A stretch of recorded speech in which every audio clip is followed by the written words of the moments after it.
Halo teman-teman, selamat sore. Terima kasih sudah datang ke event webinar yang kedua, yang dimana speaker kita kali ini adalah Kaniken. Kaniken merupakan salah satu mantan student kita juga di tes aplikasi kamu, tepatnya di batch 9, dengan ngambil ini ya Kak, ngambil QA Katalon ya. Nah, di sini Iya, Kaniken betul. eh, akan membawakan judul atau topik webinar terkait bukan sekedar magang, awal kecil yang bawa ke dunia QA profesional. Nah, jadi di sini Kaniken nanti akan sharing terkait pengalaman Kaniken berawal dari magang nanti ke proses karirnya di titik sekarang. Nah, sebelum Kaniken perkenalan, nanti saya akan memperkenalkan Kaniken terlebih dahulu. Jadi, Kaniken ini mulai karirnya di Kienteren di Maju. Maju apa Majo, Kak? Sorry, aku nyebutnya Majo ya? Di Ya, Majo. Dan sekarang sudah menjadi QA di PT Lautan Luas TBK. Dari awal cuma magang di Malang, sekarang Kaniken udah pegang produk besar nih di Mojokerto. Perjalanannya nggak instan, pasti penuh proses dan pembelajaran. Dan sore ini Kaniken bakalan cerita proses magangnya nih dari awal sampai dengan karirnya saat ini. Aku mau ngasih tahu sedikit juga bahwa nanti Kaniken akan menjelaskan materi kurang lebih 1 jam. Lalu setelah itu eh, kita ada sesi tanya jawab ya seperti event kemarin ada 30 menit. Lalu nanti ada sesi penutupan yaitu penjelasan terkait TAK dan arahan untuk foto bersama. Silahkan Kaniken. baik. Eh, Selamat sore semuanya. Terima kasih Mbak Mbak Vita ya dan teman-teman telah hadir di acara webinar kali ini. Perkenalkan nama saya Niken Ara Ilma Aulia, biasa dipanggil Niken. Saya sekarang bekerja di PT Lautan Luas TBK sebagai Software Quality Assurance. Mbak.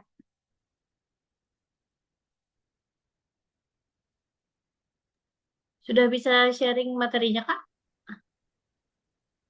Oke,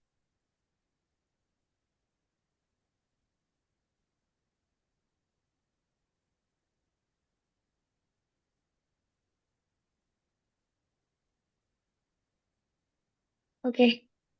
Jadi apakah udah aman? Sudah. Silahkan dilanjut. Baik. Jadi kali ini saya akan sharing ya terkait bagaimana perjalanan atau journey saya sebagai QA. Jadi awal journey saya itu sebagai QA, awalnya itu dulu aku mulainya dari magang QA. Tapi ternyata dari situlah pintu terbuka. Maksudnya karir aku nanti akan berjalan seiring dengan awalnya aku sebagai eh, orang magang gitu ya. Nah, start magangnya itu pertama itu ada di DOT Indonesia. Pasti kalian juga nggak asing dengan perusahaan itu, di mana waktu itu magangnya itu remote, full remote. Karena kondisinya waktu itu 2001, 2021 itu sedang COVID ya. Jadi semua aktivitas itu terbatas. Jadi kita nggak bisa join langsung ke kantornya gitu. Nah, awalnya mengenal dunia QA ini, yang pertama saya dikenalkan sama mentor. Di sana ada mentor yang mengajarkan aku mengenai apa itu QA, bagaimana cara menguji aplikasi seperti itu. Nah, apa sih yang saya lakukan ketika saya pertama kali magang?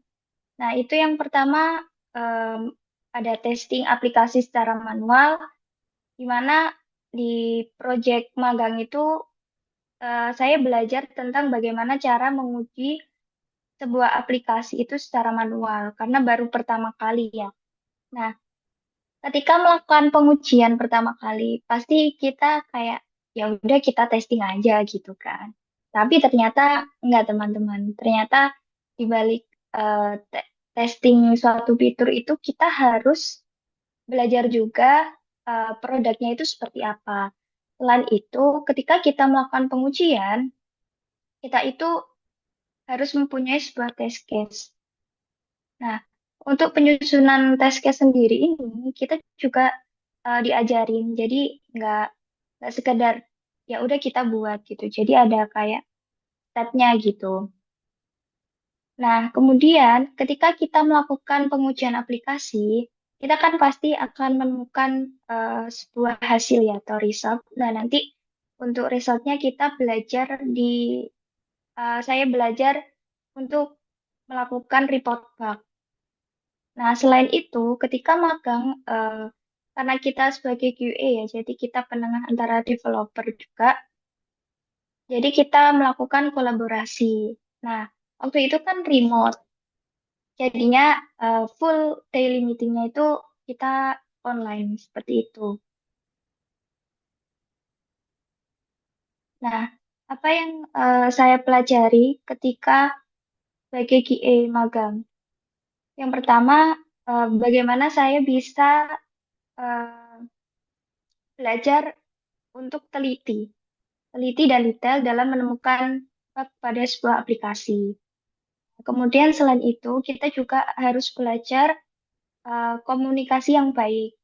Jadi cara menyampaikan ke developer, cara kita merespon apa pertanyaan developer itu harus secara baik-baik ya. Jangan sampai developer itu kayak merasa tertekan nih sama masukan-masukannya QA gitu. Nah, selain itu, saya juga belajar di understanding flow, work, QA workflow atau SDLC. Nah, ini juga harus eh, saya pahami untuk alur pengujian dan perannya QA dalam sebuah pengembangan aplikasi.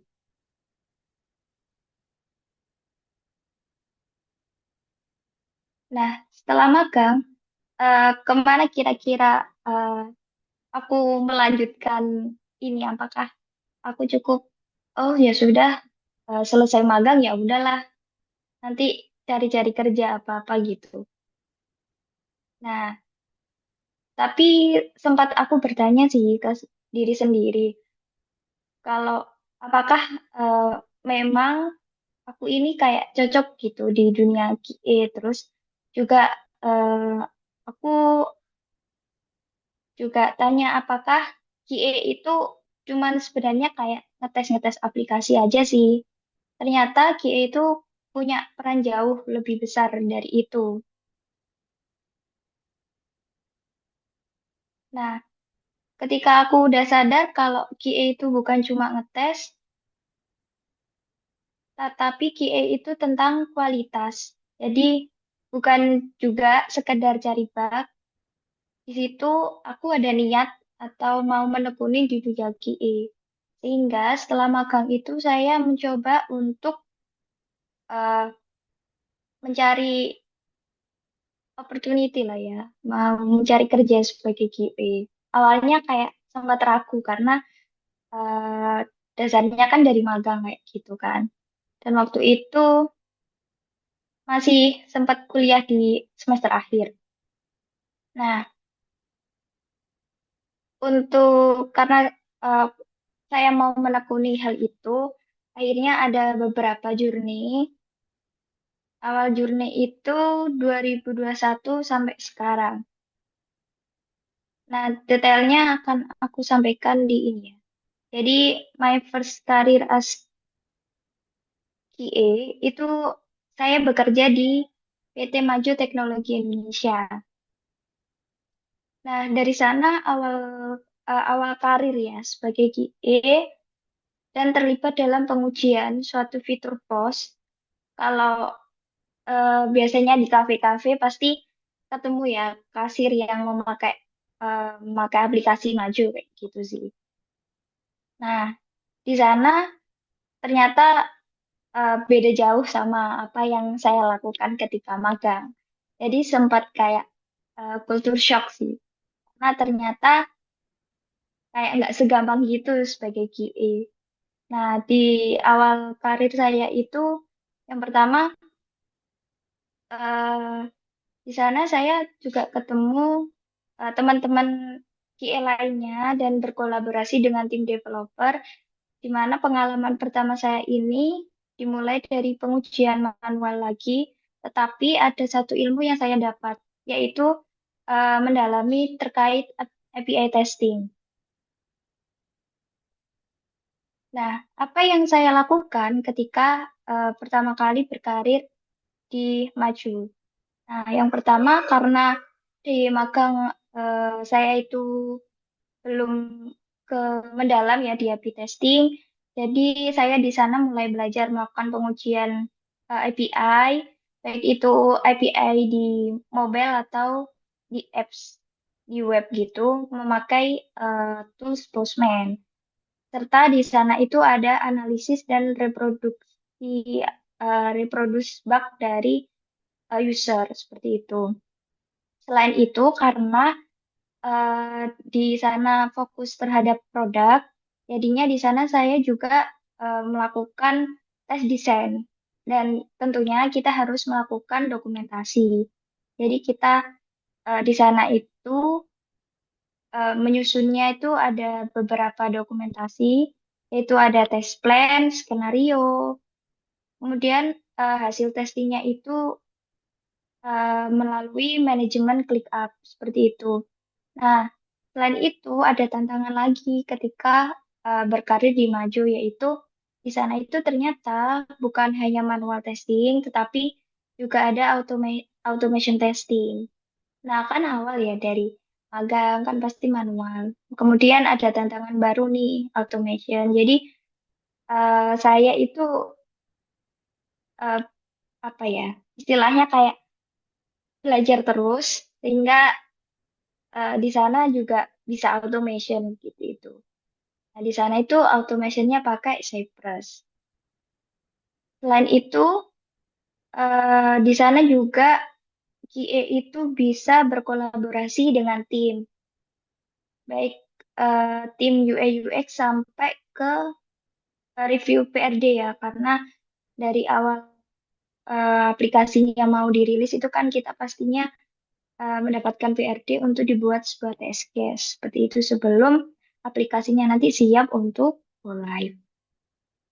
Nah, yang kedua, karena yang pertama itu saya rasa sudah cukup ilmunya buat menaikkan level sebagai QA.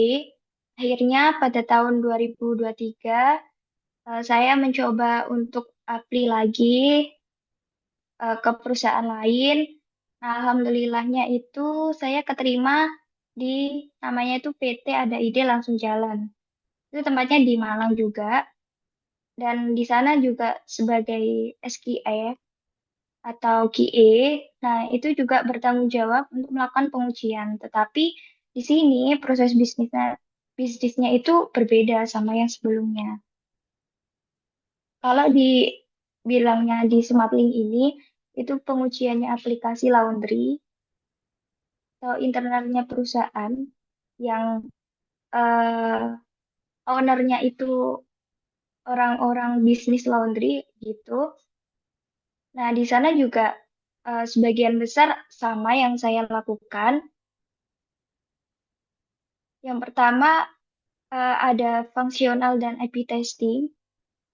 Ini juga saya lakukan seperti apa eh, pengujiannya itu di pengalaman sebelumnya. Seperti itu. Tetapi dari sini karena pengalaman sebelumnya juga memberikan feedback bagi saya buat terus belajar, jadi saya juga terus belajar mengenai IP testing. Kemudian juga sama, masih dengan dokumen testing QA ya, dan eh, quality collaboration. Nah, ada yang berbeda dari pengalaman sebelumnya. Kalau di sebelumnya itu kita banyak, kalau udah rilis, kita cuma mendapatkan feedback dari user. Tetapi kalau di sini tuh kita itu benar-benar memonitoring fitur yang kita kerjakan meskipun udah rilis dan nggak ada bug gitu ya. Nah, dari dari SmartLink sendiri ini ada satu pengalaman yang emang membuat aku itu kayak yakin juga untuk bekerja di QA. Dan selain itu di SmartLink ini kita ada tim-tim kecil kayak gitu. Jadi timnya itu nggak sebesar sebelumnya. Jadi ini lebih kayak kita lebih bisa one on one dengan tim dan di sana juga banyak diberikan feedback terkait skill-skill yang saya punya gitu dan di perusahaannya ada pengembangan terkait skill-skill yang memang dirasa saya membutuhkan itu. Sehingga di karir Smartlink ini saya sempat sadar bahwa skill yang saya punya itu ternyata butuh pengembangan lagi seperti itu. Nah, waktu di Smartlink ini saya juga mengikuti ini ya bootcamp Katalon di TAK waktu itu. Katalon kalau nggak salah ya Mbak Vita. Nah, dari situ aku juga mengimplementasikan Katalon yang udah saya dapat dari TAK di project Smartlink ini. Nah, kemudian karena dirasa cukup lama juga saya bekerja di Smartlink dan itu kan dua perusahaan sebelumnya itu bisa dibilang startup gitu ya. Nah, untuk selanjutnya saya rasa benar-benar QA itu udah jadi passion gitu ya. Nah, kemudian saya mencoba untuk membuka opportunity baru dan ini agak berbeda dengan yang sebelumnya yang di startup. Sekarang itu eh, perusahaannya itu di corporate seperti itu. Nah, yaitu di mana di PT Lautan Luas TBK. Nah, di sini aku berperan sebagai QA engineer. Udah nggak QA aja ya. Karena eh, di sini aku full automation juga, tetapi manual juga masih aku lakukan. Nah, nah di dunia QA automation ini atau di perusahaan sekarang itu lebih banyak melakukan analis seperti itu. Jadi harus benar-benar memahami fitur sebelum dimulai dan menyusun tes skenario. Nah, di kantor yang ini itu berbeda juga dengan yang sebelumnya. Jadi kita itu harus tahu apa yang sebetulnya harus kita kembangkan kayak gitu. Nah, kemudian di perusahaan yang sekarang ini untuk menjalankan tes case dan dokumentasi itu harus melalui langkah-langkah yang benar valid dan harus dibuktikan secara visual. Nah, untuk sekarang kan zamannya udah maju banget ya. Jadinya kita eh, kita ada bantuan AI untuk sekarang di dunia QA. Mungkin nanti kita sharing-sharing terkait tools AI yang bisa kita membantu pekerjaan kita gitu. Nah, selanjutnya yaitu ya sama untuk memvalidasi bug-bug atau fitur-fitur yang dinyatakan siap rilis.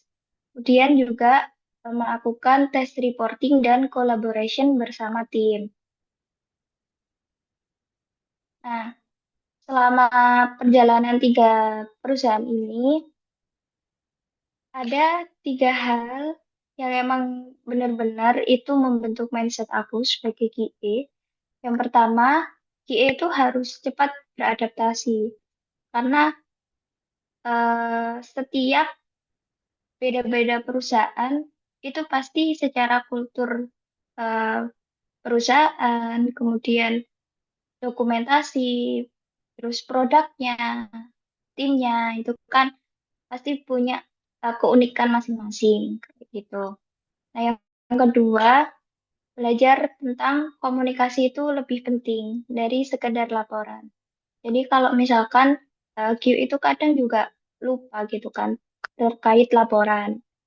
Kalau misalkan ada sebuah eh,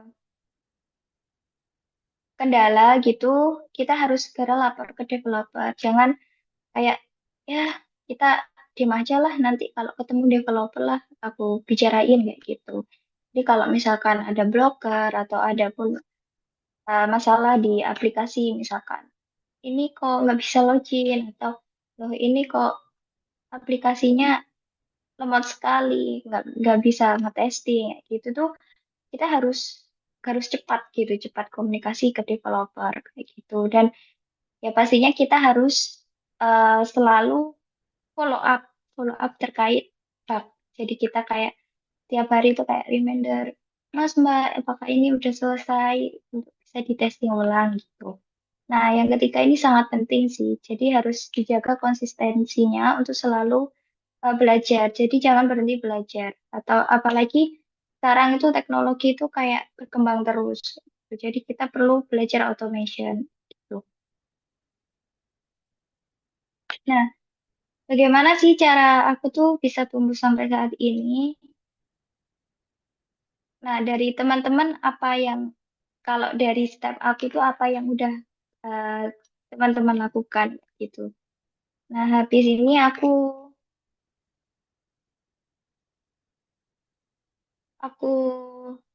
ini ya, aku share bagaimana awalnya itu gimana aku bisa tumbuh sampai saat ini. Jangan lupa untuk dicatat ya teman-teman. Ini poin penting dari acara kita. Nah, ini untuk tips untuk QA pemula itu yang aku ingat dari awal itu selalu update niat dan mindset kita untuk terus belajar. Yang pertama, jadi kita bekerja itu bukan hanya untuk kayak ya udah kita bekerja aja lah masuk dapat uang kayak gitu. Jangan. Jadi kita itu harus tiap hari itu harus tumbuh dengan mindset yang harus terus belajar gitu. Jadi harus dikejar apa yang memang skill kita itu butuhkan. Kita harus kayak ya setiap bulan kita harus refleksi. Jadi ketika kita mendapatkan sebuah skill baru, kita catat, kita bikin dokumentasi atau kita bikin kayak target goals gitu. Jadi sebagai QA kita harus punya itu karena biar kita semangat aja gitu. Nah, kedua, kita harus aktif LinkedIn. Selalu update profil dan perbanyak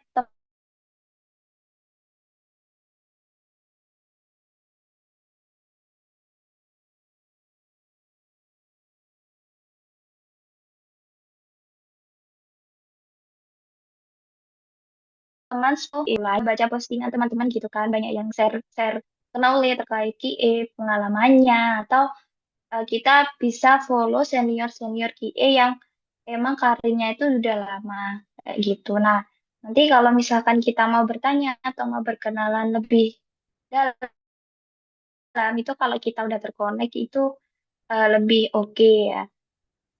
Nah, untuk LinkedIn sendiri, kalau misalkan kita punya skill baru, itu jangan kayak disimpan sendiri. Kita bisa juga itu share di LinkedIn biar nanti dapat feedback atau ada masukan dari senior-senior kita gitu. Nah, kemudian di LinkedIn itu sebenarnya banyak juga informasi atau mentor-mentor QA yang emang beliau-beliau itu kayak kirim apa ya postingan yang emang itu memancing kita untuk bertanya gitu. Nah, aktif aja di LinkedIn.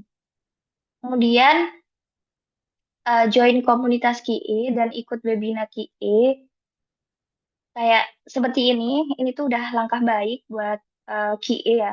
untuk QA pemula. Nah, kemudian untuk join komunitas ini, sebenarnya awal aku jadi QA itu juga join komunitas di Malang. Cuman karena hanya jadi pendengar baik ya nggak apa-apa, karena kita di sana nanti akan bertemu teman-teman QA. Baik itu QA yang udah senior, terus ada QA yang baru, kita bisa menjalin hubungan baik dengan mereka. Nah, biasanya itu ada grup gitu kan di komunitas. Nah, kita bisa ngobrol dengan mereka gitu. Kita tanya-tanya gimana peluang karir QA itu ke depannya, atau mungkin saat ini tuh QA itu kebanyakan pakai tools apa sih Kak kayak gitu. Jadi kita bisa kayak tanya lebih lebih privat lah ya kalau kita udah join ke komunitas gitu. Dan komunitas itu biasanya juga sering update terkait ilmu-ilmu yang sedang tren kayak gitu. Nah, keempat ini riset. Riset teknologi QA, belajar sampai benar-benar memahami. Karena kita udah misalkan udah tahu ya, udah punya teman, terus kemudian kita juga udah aktif LinkedIn, kita sering baca postingan, itu kan pasti ada poinnya kan yang kita dapat. Nah, kita tuh bukan hanya sekedar baca aja, misalkan ada ilmu baru apa gitu ya, misalkan AI, test case gitu. Nah, itu jangan cuman kayak, oh, sekarang ada AI test case ya? Berarti lebih gampang nggak sih kalau buat test case ya gitu. Tapi kita coba, coba kita riset itu apa AI test case. Nah, itu kita coba sampai benar-benar, oh, ternyata di postingan ini tuh ilmunya atau poinnya tuh yang didapat tuh sebenarnya gini loh, kayak gitu. Nah, yang kelima, karena kita biasanya kalau belajar sendiri itu bosen ya. Jadi kita bisa ikut bootcamp dan pilih bootcamp yang emang sesuai sama skill yang kalian belum bisa kayak gitu. Jadi kalau di bootcamp itu serunya tuh kita ada teman dan ada mentor. Jadi kalau misalkan kita kebingungan itu kita bisa tanya langsung ke mentor kayak gitu. Nah, tetapi ketika ikut bootcamp kita juga harus tahu nih sebenarnya kita butuh banget nggak skill yang eh, diikut diikutkan bootcamp kayak gitu. Kan bootcamp kan ada beberapa pilihan kelas. Nah, itu kita harus menyesuaikan skill yang kita udah bisa sama skill yang belum. Seperti itu. Nah, yang terakhir, kalau dari aku sendiri itu aku selalu eh, bikin atau update portofolio ketika aku dapat skill baru. Jadi bukan sekedar kayak ya udah aku belajar, aku bisa, udah kayak gitu enggak. Tapi aku selalu kayak bikin mini project lah. Jadi aku bisa memperkaya portofolioku. Dan kalau bisa kita kalau udah bekerja itu diimplementasikan ke kegiatan kita melakukan testing setiap hari kayak gitu. Jadi misalkan kita ada ilmu baru tentang apa gitu ya, pengujian API. Nah, kalau kita udah bisa, ya udah kalau misalkan itu bisa diimplementasikan ke pekerjaan kita tiap hari, ya itu kita coba aja. Tapi kalau misalkan emang dirasa ini kurang cocok teknologinya buat diimplementasikan di hari kita, itu kita bisa bikin update portofolio kita. Jadi kita bikin mini mini project kayak gitu. Nah, nanti mini project ini bisa kalian apa ya? Istilahnya sharing lah ke LinkedIn sehingga nanti banyak senior atau mentor-mentor KI itu yang biasanya memberikan feedback. Nah, itu kalau dikasih feedback itu kita harus senang karena kita jadi tahu kan. Jadi kita kurangnya di mana dan apa yang perlu kita perbaiki dan kita harus tanya ke orang yang telah memberikan feedback itu gitu. Dari aku cukup, Mbak Vita. Halo, guys, ini ada technical issue. Kita pindah ke link yang satunya dulu lagi ya, baru nanti kita terusin lagi. Udah aku sharing linknya di WhatsApp. Kan Iken udah terima belum? Udah aku sharing juga. Hmm, Bentar. Biar nggak kepotong diskusinya. Oh, oke. Udah, Mak. Oke. Oke. Pindah dulu ke link situ ya. Terus kita bahas Oke. lanjut. Oke. Thank you guys.